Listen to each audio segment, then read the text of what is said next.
अस्सलाम वालेकुम जी, मैं हूं अदील राजा। आप देख रहे हैं मेरा यूट्यूब चैनल। सबसे पहले तो सब्सक्राइब ज़रूर कीजिएगा और फीडबैक आपने अपना ज़रूर देना है मुझे, जैसा भी फीडबैक हो, पसंद आए ना पसंद आए।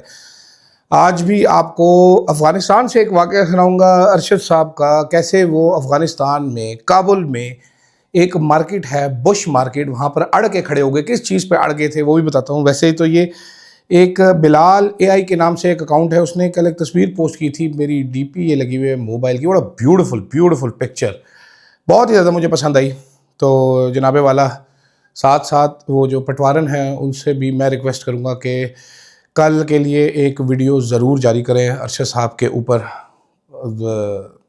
मैं देखना चाहूँगा वो अपने क्रिएटिव माइंड से क्या निकालते हैं। एक उन्होंने वीडियो बनाई थी, मेरा ख्याल है one of the most beautiful videos made on Arshad, जो वॉइस ओवर था, लेकिन देखते हैं क्या नहीं बनाते हैं कि वही चलाते हैं। साथ साथ बात करेंगे जनाब, सोशल मीडिया पर बात हो रही है कि असद उमर साहब -1 के लिए मुतहर्रिक हो गए। हो सकता है, नहीं भी हो सकता है, उस पर मेरे पास क्या इतलात है वो आपको बताऊँगा। साथ साथ एक दफ़ा फिर जनाब हमारे अयाज सादिक साहब जो हैं उन्होंने अपनी आइनी खिदमात पेश की हैं भाड़े के टट्टू बनकर, वो क्या बात है उस पर बताऊँगा आपको। एक निज़ाम और हर चेहरे को देख के इंसाफ किया जा रहा है पाकिस्तान में, ये क्या कहानी है, ये भी बहुत ज़्यादा इंटरेस्टिंग है। I will also explain this to you कि ये क्या चक्कर है, ये क्या कहानी है।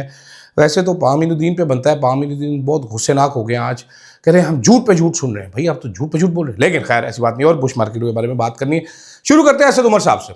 सोशल मीडिया पे कहानी चल रही है कि असद उमर साहब जो हैं वो बहुत सारे पुराने लोगों से राब्ते में हैं और वो कह रहे हैं सबको कि शाह महमूद कुरैशी को लगाओ, शाह महमूद कुरैशी को बाहर निकालो, शाह महमूद कुरैशी बाहर आ जाए फिर वो पार्टी की कमान संभाल लेगा। तो -1 करने के चक्रों में, ये क्या हो गया बालों को, हुस्न कम हो रहा है मेरा, -1 करने के चक्रों में। अच्छा, अब मेरे पास क्या इतला है वो मैं आपको बता देता हूँ। असद उमर साहब ने इससे पहले भी एक ऐसी कोशिश इन लोगों ने की थी, आमिर कियानी, इमरान इस्माइल, फवाद चौधरी साहब थे उसमें, असद उमर शायद नहीं गए थे।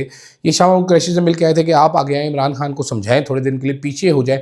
इसेंशियली -1 है, समझौता करना पड़ता है, कभी 2 कदम पीछे जाना पड़ता है। इमरान खान साहब पीछे जाने के लिए तैयार नहीं थे उस टाइम पर। हो सकता है कि ये कोशिश की जा रही हो, लेकिन स्मार्ट तरीका क्या है कि शाह महमूद कुरैशी साहब आएंगे, पार्टी को वो रीऑर्गेनाइज कर सकते हैं। पॉलिटिकल माइंड है, बड़ा अच्छा पॉलिटिकल माइंड है। सो आई डोंट माइंड कि Shah Mahmood Qureshi comes in the mix and he starts leading the party. Barrister गौर से तो बहुत बेहतर करेंगे शाह महमूद कुरैशी साहब, मामला फहमी से काम लेंगे, कुछ देंगे तो कुछ लेंगे भी। ये तो दे ही दे के आ जाते हैं, इज्जतें लुटवा के आ जाते हैं, मिलता है इनको कुछ भी नहीं है।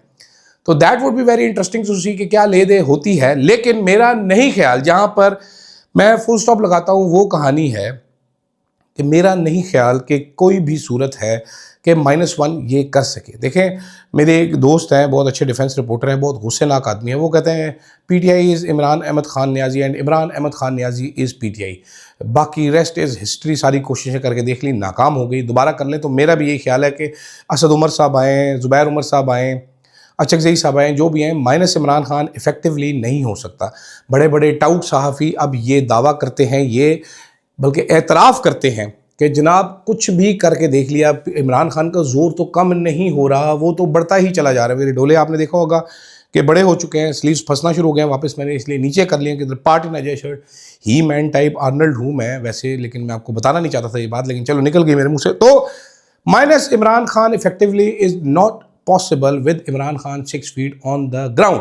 कल को इमरान खान ये पार्टी छोड़ के गए कि मेरी पार्टी का नाम है WWF, तो सारे लोग WWF में शामिल हो जाएंगे। पीछे फिर असद उमर और शाह महमूद कुरैशी साहब ये पार्टी पीटीआई लेके बैठे रह जाएंगे। इसलिए मेरा नाकिस राय में असद उमर साहब अगर मिल के कोशिश कर रहे हैं कुछ बनाने की, कोई सूरत हाल निकालने की, तो उनको अप्रिशिएट किया जाना चाहिए। माइनस इमरान खान वो कर नहीं सकेंगे। वैसे मुझे उनसे मायूसी हुई थी जब उन्होंने तहरीक इंसाफ छोड़ दी थी, उनकी वजह से पार्टी को बहुत ज़्यादा नुकसान हुआ था। खबर भी मैं आपको बता देता हूँ, Imran Khan was very angry on this and jail में जो लोग बैठे हुए थे वो असद उमर के प्रेस कॉन्फ्रेंस की खबर सुन के हैरान परेशान रह गए थे। और उसके बाद तवातर से एक ताता बन गया था कि अगर असद उमर छोड़ के जा रहा है तो हमें क्या तकलीफ है। जेल में बैठे लोगों को साइकोलॉजिकली इस तरीके से डील किया गया था कि जनाबे वाला असद उमर चला गया, तुसी क्यों बैठे थे, ताड़ा पार्टी का सेक्रेटरी जनरल नस गया, तो ये हो गया, तो वो हो गया। तो असद उमर साहब वैसे बड़े अच्छे आदमी है, स्मार्ट आदमी है, वो समझदार आदमी है, उनको अच्छी तरीके से अंदाज़ा है कि माइनस इमरान खान नहीं कर सकते, तो ऐसी कोई चवल नहीं मारेंगे। बिलाशुबा वो बिला वजह लंबे आदमी है। एक मैं उनको 1-2 दफ़ा बता भी चुका हूँ ज़ाती तौर पे कि सर आपको कैसा महसूस होता है बिला वजह इतने लंबे होने का। लेकिन he will not be thinking this way. He knows Imran Khan very well. He knows the party very well. He knows the DNA of the party. So it wouldn't work. उनको डंडा चढ़ा के भी ये काम कराया जाए तो भी वो कोई इफेक्टिवली काम नहीं कर सकेंगे। आगे चलते हैं जनाब। पाकिस्तान के अंगरक्षक सहाफ़ी, पाकिस्तान के वाहिद दानिश्वर सहाफ़ी जिनके दिमाग में इतनी दानिश है, इतना इल्म है, इतनी उनको चीज़ें पता हैं कि मुकाबला उसके कोई कर नहीं सकते। ये सहाफ़ी का नाम है मोहम्मद सालेह ज़फ़र। ये ख़ुसूसी तज्ज़िया निगार हैं, ख़ुसूसी तज्ज़िये करते हैं। आपको याद होगा कि इन्होंने जंग अखबार में तज्ज़िया किया था, मरीम नवाज़ आए, काली घटाएं छाई, हवाएं चलना शुरू हो गई, मोहब्बतें का गाना चलना शुरू हो गया, पीछे शाहरुख खान अपना स्वेटर कंधों पे डाल के आ गया, इस किस्म की बातें करते थे। 1999 में जब परवेज़ मुशर्रफ और आर्मी ने टेक ओवर किया था तो इन्होंने एक्सक्लूसिवली नवाज शरीफ के बेडरूम में घुसकर वहाँ से जिनसी अद्वियात वयागरा वगैरह बरामद कर ली थी। साथ इन्होंने वाटर बेड बरामद कर लिया था शहबाज शरीफ, जिस पे बैठ के हुतुतू खेलते थे। साथ इन्होंने सेक्सी फिल्में, XXX फिल्में, ब्लू फिल्में बरामद कर ली थी, जो कि इन्होंने अखबार में लगाया भी था कि इन भाइयों से गंदी फिल्में बरामद हुई हैं। उस टाइम पे मैं बड़ा जेलस होता था कि इन भाइयों को गंदी फिल्में इतनी तादाद में मिली कहाँ से। I also want to see that गंदी फिल्में। लेकिन इन्होंने वो खबर भी लगाई थी, ये हर तरह की गंदी फिल्म गंदी खबर लगाने के आदी हैं साले ज़फ़र साहब। तो इन्होंने आज जो खबर लगाई है, अब मैंने हिस्ट्री इसलिए बयान की साले ज़फ़र की कि आपको पता चल जाए। इन्होंने खबर लगाई है कि जी अपोजिशन लीडर महमूद खान अचकज़ई का तकर्रुर पेचीदगियों का शिकार हो गया। स्पीकर के नाम मुबैना दस्तखतों के साथ दरख्वास्त जमा कराने ने ऐवान में अपोजिशन के रकन ही नहीं है। अच्छा, वो आज़ाद है। अच्छा, ये किसी सियासी जमात से वाबस्ती का दावा नहीं कर सकते। अच्छा, तो ये तो अब बेसिकली ये बेकार सी और फुदू किस्म की खबर सुन के मुझे अब ये समझ आई है कि KPK में मुंह की खाने के बाद अब नून लीग ने कौमी असम्बली में बिस्ती करवाने का फ़ैसला किया है।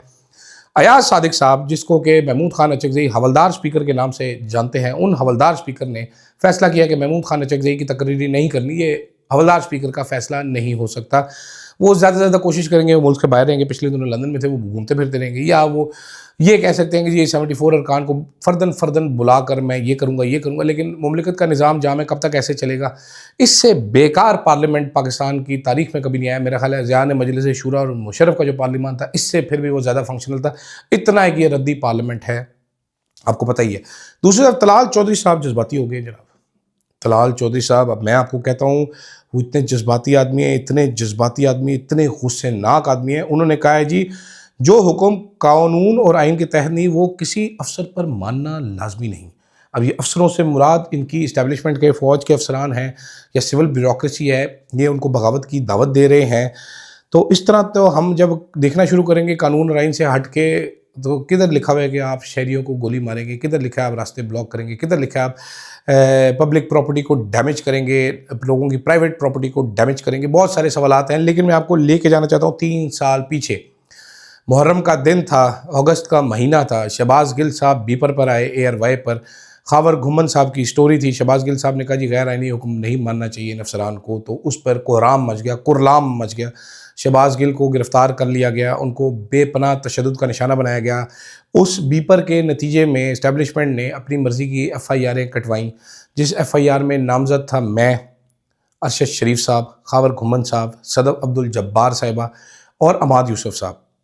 गिल की गिरफ़्तारी के बाद यही FIR वो वजह बनी। बिलाखिर जब अरशद साहब को इत्तलाम मिली कि अब तुम्हें उठाया जाएगा, ही डिसाइडेड कि मैं चला जाता हूँ इस मुल्क से। सलमान इकबाल साहब वो पहले शख्स थे जिन्होंने फ़ोन किया अरशद साहब को कि तुम्हारी जान खतरे में, मुल्क छोड़कर चले जाओ। ये मैं आपको ऑन रिकॉर्ड आज बता रहा हूँ। अरशद साहब मुल्क छोड़कर चले गए, अमाद यूसुफ को उठा लिया गया, बाकी हम सब दर बदर हो गए थे।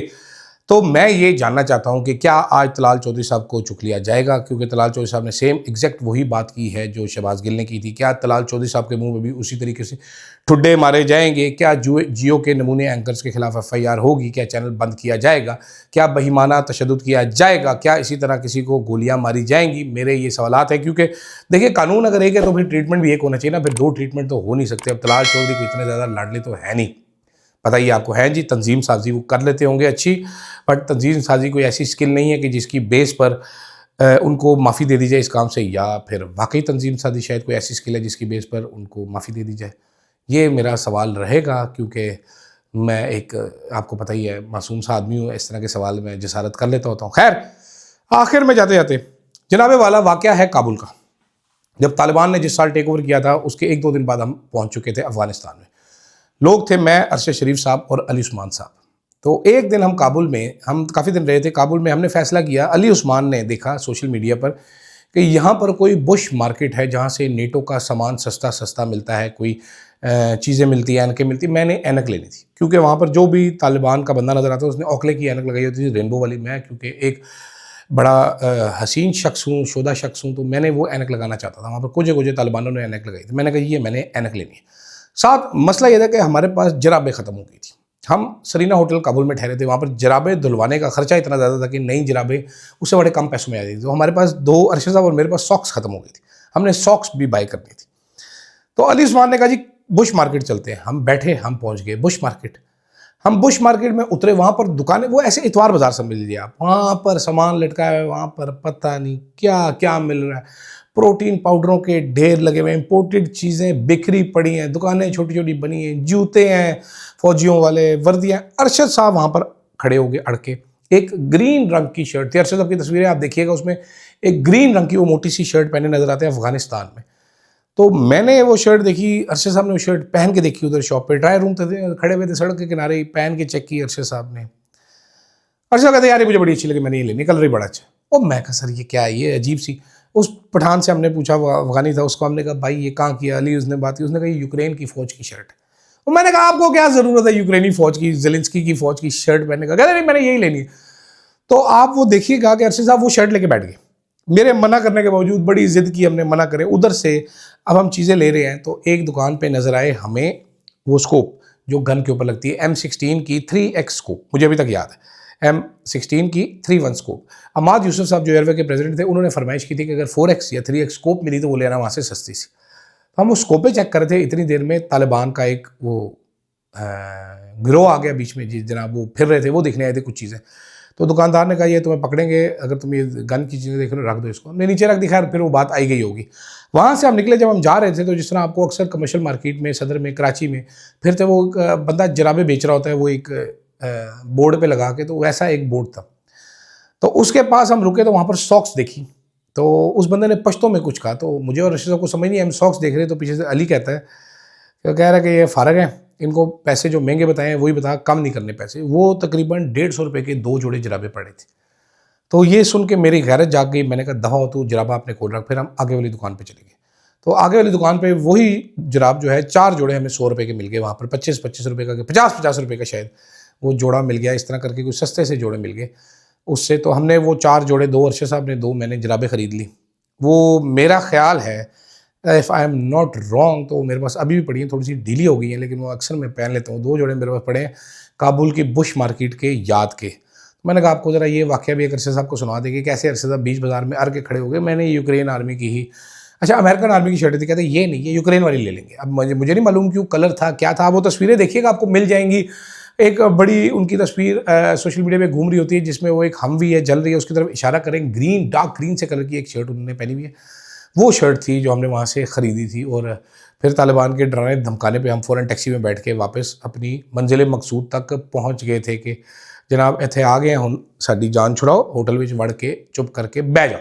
क्योंकि होटल का अमला जो सारा था वो ज़्यादातर फ़ारसी बोलने वाले थे अफ़गानिस्तान के, वो भी हम लोगों को ख़ास पसंद नहीं करते थे, गंदी गंदी शक्लें बनाकर हमारी बातों का जवाब दिया करते थे। ये अफ़गानी कौम की हमसे, पाकिस्तान वालों से नफ़रत का आलम है। मुझे दीजिएगा इजाज़त, अल्लाह हाफ़िज़।